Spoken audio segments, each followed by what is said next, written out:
Indo-British Advanced Pain Clinic, Noppimayam Surgery Duram. For appointments 9155515563. Hi hello నమస్తే welcome back to iDream media. ఈరోజు మనతో ఉన్నారు మన favourite AMFI certified mutual fund distributor, అలాగే QPFP and ఫైనాన్షియల్గా మీకు ఎటువంటి అడ్వైస్ కావాల్సిన పర్సన్ రమేష్ పసుపులేటి గారు. నమస్తే సార్. నమస్తే అండి. సార్, ప్రీవియస్ ఎపిసోడ్లో హెచ్ఎంపీవీ వైరస్ అనే దాని గురించి, దాని యొక్క ఇంపాక్ట్ కానీ కరోనాకి దానికి ఉన్న సిమిలారిటీస్ అండ్ ఇంపాక్ట్ యొక్క ఇన్వెస్ట్మెంట్కి సంబంధించిన స్ట్రాటజీ చెప్పారు కదా. అయితే ముఖ్యంగా ఇలాంటి టైంలో ఒక మనిషికి హెల్త్ ఇన్సూరెన్స్ అనే దాని యొక్క ఇంపార్టెన్స్ ఏంటి, ఎవరైనా హెల్త్ ఇన్సూరెన్స్ ఎలా తీసుకోవాలని ప్రొసీజర్ కాస్త చెప్తారా? డెఫినెట్గా అండి. అది ఈ టైంలో కంపల్సరీగా ఫస్ట్ చెక్ చేసుకోవాల్సింది ఏంటంటే ఒక 2-3 థింగ్స్ ఉన్నాయి. అవి కంపల్సరీ చెక్ చేసుకోవాలి. ఒకటి హెల్త్ ఇన్సూరెన్స్ ఉందా లేదా, రెండోది వచ్చేసి లైఫ్ ఇన్సూరెన్స్ ఉందా లేదా, మూడోది వచ్చేసి ఎమర్జెన్సీ ఫండ్ ఉందా లేదా. ఓకే. సో ఈ 3 బేసిక్స్. ఎందుకంటే కోవిడ్ వచ్చినప్పుడు మనం చూసాము, ఫస్ట్ చాలామందికి జాబ్స్ కూడా పోయాయి. ఆ టైంలో చాలామందికి శాలరీస్ కూడా పే చేయలేదు కంపెనీస్, ఎందుకంటే లాక్డౌన్ పడింది, ప్రొడక్షన్ ఆగిపోయింది. సో అందరికీ ఇన్కమ్ ఆగిపోయింది. చాలా కంపెనీస్ శాలరీలు కట్ చేసి పే చేసాయి, లేదంటే కొంతమందికి శాలరీ కూడా పే చేయలేదు. సో అందుకని ఒక కంపల్సరీగా ఈ టైంలో ఎమర్జెన్సీ ఫండ్ ఒకటి కంపల్సరీ 6 మంత్స్ కానీ 3 మంత్స్ కానీ, ఎన్ని రోజులు ఉండిద్దో మనకు తెలియదు కాబట్టి హెచ్ఎంపీఏ వైరస్. సో అన్ని రోజుల పాటు మనకి ఎమర్జెన్సీ ఫండ్ ఉందా లేదో చెక్ చేసుకోవాలి. ఫస్ట్ దాన్ని క్రియేట్ చేసుకోవాలి. సెకండ్ వచ్చేసి కంపల్సరీగా హెల్త్ ఇన్సూరెన్స్ చూసుకోవాలి. ఎందుకంటే కోవిడ్ టైంలో మనం చూసాం hospital bills 50 lakhs, 1 crore. So అంతకన్నా ఎక్కువ. ఒక ఫ్యామిలీలో నలుగురు ఉంటే నలుగురు ఇంపాక్ట్ అయ్యి 1 crore అయిన సందర్భాలు ఉన్నాయి. డిమాండ్ అండ్ సప్లైలో ఆక్సిజన్ సిలిండర్స్ ప్రైస్ కానీ అన్ఇమాజినబుల్ సిచ్యువేషన్స్గా మారుతూ ఉంటాయి. అలాంటి టైంలో ఫైనాన్షియల్గా మీరు చెప్పిన విధంగా 50 lakhs ఏంటి, ఇంకా ఎక్కువైన సిచ్యువేషన్స్ కూడా చాలామందికి ఉన్నాయి. కాబట్టి సో హెల్త్ ఇన్సూరెన్స్ అనేది ఏ విధంగా తీసుకోవాలి, అలాగే మీరు చెప్పినట్లు లైఫ్ ఇన్సూరెన్స్, ఎమర్జెన్సీ ఫండ్, ముఖ్యంగా హెల్త్ ఇన్సూరెన్స్కి లైఫ్ ఇన్సూరెన్స్కి డిఫరెన్స్ చెప్తూ కాస్త ముందుకు తీసుకెళ్తారు. డెఫినెట్గా అండి. ఇప్పుడు ఫస్ట్ ఆఫ్ ఆల్ ఏంటంటే ఫైనాన్షియల్ ప్లానింగ్లో so health insurance, life insurance ఏం చేస్తాయంటే మన ఫైనాన్షియల్ ప్లాన్ని, గోల్ని డిస్టర్బ్ చేయకుండా ఇవి కాపాడతాయి. హెల్త్ ఇన్సూరెన్స్ ఎలా కాపాడుతుందంటే ఫస్ట్ ఆఫ్ ఆల్ మనం హాస్పిటల్లో ఉంటే హాస్పిటల్ బిల్ ఎంతైనా కూడా వాళ్ళే పే చేస్తారు. సో ఎంత కావాలంటే మనకి ఎంత కావాలో తెలియదు. మేబీ 50 lakhs కావచ్చు, 1 crore కావచ్చు. వచ్చే వైరస్ మనకి ఎంత అవసరమైందో తెలియదు. మనం ఎన్నో విధాలుగా చూసాం. సో ఆ టైంలో ఒకరు కుకటపల్లిలో కష్టార్జితం సంపాదించిన ఒక ఫ్లాట్ మొత్తం అమ్ముకొని హాస్పిటల్ బిల్లు పే చేశారు. కొంతమందికి హాస్పిటల్ అమ్ముకున్నా కూడా హాస్పిటల్ బిల్ అంత కూడా రాలేదు వర్త్. సో అంత డిస్టర్బ్ చేసేది ఒక హాస్పిటల్ బిల్ అనేది. అది ఇలాంటి సిచ్యువేషన్స్లో దీనికోసం ఏం చేయాలంటే కంపల్సరీగా ఒక మినిమం 50 lakhs, మ్యాక్సిమం 1 crore ఉండేట్టు తీసుకోవాలి. 50 lakhs తీసుకోలేమనుకున్న వాళ్ళు ఏం చేయాలంటే ఒక 5 లక్షలు బేస్ పాలసీ తీసుకొని ఒక 50-45 లక్షలు టాపప్ దొరికిద్ది తక్కువలో, లేదంటే 95 లక్షలు టాపప్ దొరికిద్ది.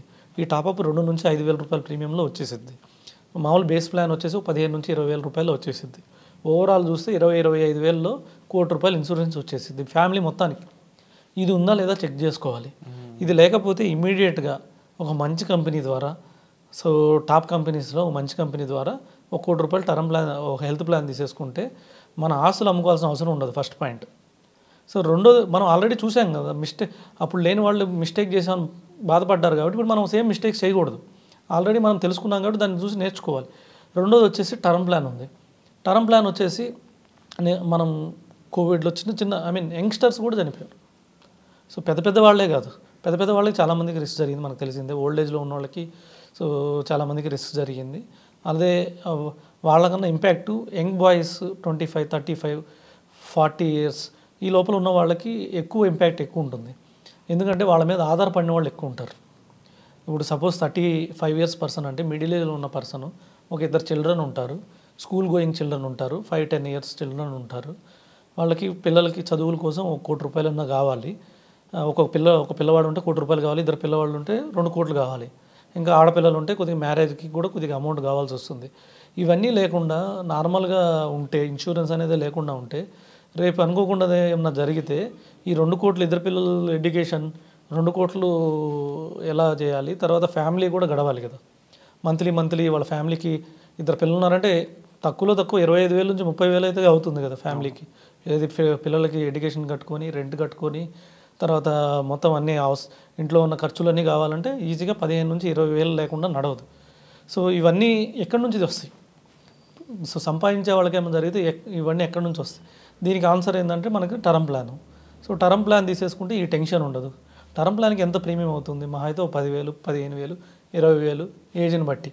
యంగ్స్టర్ తీసుకుంటే 10,000 అయితే, 35 ఏళ్ళ పర్సన్ తీసుకుంటే 20,000 అయింది ₹1,00,000. అవనండి సంవత్సరానికి కదా 20,000. 20,000 అంటే నెలకి ఎంత?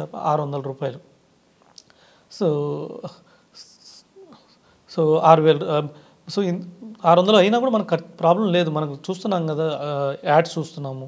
₹600 నుంచి ₹1,00,000 టర్మ్ ప్లాన్ వస్తుందని చెప్పేసి. మినిమం 600 పే చేయండి, ₹1,00,000 టర్మ్ ప్లాన్.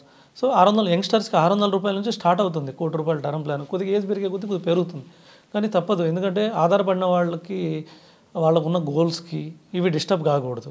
సో ఈ విధంగా కంపల్సరిగా ₹1,00,000 హెల్త్ ప్లాన్ కంపల్సరీ ఉండాలి. టర్మ్ ప్లాన్ అయితే మినిమం 1 crore ఉండాలి. సో మ్యాక్సిమం 2 crores, 3 crores, ఇంకా ఎక్కువ సంపాదించేవాళ్ళు, వాళ్ళ వర్త్ వాల్యూ ఎక్కువ ఉంది, ఒక 100 కోట్ల వాల్యూ ఉన్నవాళ్ళు ఉన్నారు. ఇప్పుడు అమితాబ్ బచ్చన్ లాంటి వాళ్ళు, సచిన్ లాంటి వాళ్ళు, వాళ్ళ వాల్యూ ఎక్కువ ఉంటుంది. వాళ్ళు 100 కోట్లలో తీసుకుంటారు. కనీసం మన వాల్యూ ₹1,00,000 అయినా ఉండదు. సో మనం ₹1,00,000 కూడా సంపాదించలేము ఫ్యూచర్లో. టర్మ్ ప్లాన్ అంటే ఇంకోటి ఏంటంటే తీసుకునేది ఎందుకంటే ఇన్కమ్ లాస్ కోసం తీసుకుంటారు. ఏమైనా జరిగితే మనకు వచ్చే ఇన్కమ్ ఫ్యామిలీకి లాస్ కాకూడదు. మన వాల్యూ ₹1,00,000 కూడా ఉంటుందా? ఇప్పుడు కార్ ఇన్సూరెన్స్ చేస్తాము, 5 లక్షల కారుకి మనం 20,000 ప్రీమియం పే చేస్తున్నాం. అలాంటిది మన వాల్యూ ₹1,00,000 పైన ఉంది, మనం 20,000 ప్రీమియం పే చేసుకోలేమా? సో అందుకని ఇలాంటి సిచ్యువేషన్లో కంపల్సరీగా ఒక టర్మ్ ప్లాన్ ₹1,00,000 పైన, ఒక హెల్త్ ప్లాన్ ₹1,00,000 పైన, తర్వాత ఒక ఎమర్జెన్సీ ఫండ్ 3 నుంచి 6 నెలల ఖర్చు కంపల్సరీగా ఇవి ఉంటేనే ఇలాంటి సిచ్యువేషన్స్ బయటపడతాం. లేకపోతే మొత్తం ఫ్యామిలీ ప్లాన్ అంతా, మొత్తం ఫ్యామిలీ గోల్స్, సో మొత్తం అన్నీ తలకిందులు అవుతాయి. తర్వాత దాన్ని చూసి మళ్ళీ బాధపడడం తప్పితే చేసేది ఏమి ఉండదు. చాలామందికి సార్ ఈ నెగ్లిజెన్సీ అనే దానివల్లే ఇన్సూరెన్స్ అనేది తీసుకోకుండా ఉంటారేమో అనిపిస్తూ ఉంటుంది. బట్ ఇలాంటి సిచ్యువేషన్స్ కరోనాకి ఆల్మోస్ట్ ఒక similar kind of situation create అవుద్దని అనలిస్టులు, చాలామంది హెల్త్ సైంటిస్ట్స్ కూడా చెప్తా ఉన్నారు. బహుశా ఇలాంటి టైంలో ముందుగా జాగ్రత్తగా మీరు ఈ ఇన్సూరెన్స్ అనేది తీసుకోవడం మీకు చాలా హెల్ప్ఫుల్గా మారుతుందండి. దీనికి మీరు ఫేస్ చేసిన 5 years బ్యాక్ సిచ్యువేషనే మెయిన్ ఎగ్జాంపుల్ అని చెప్పొచ్చు.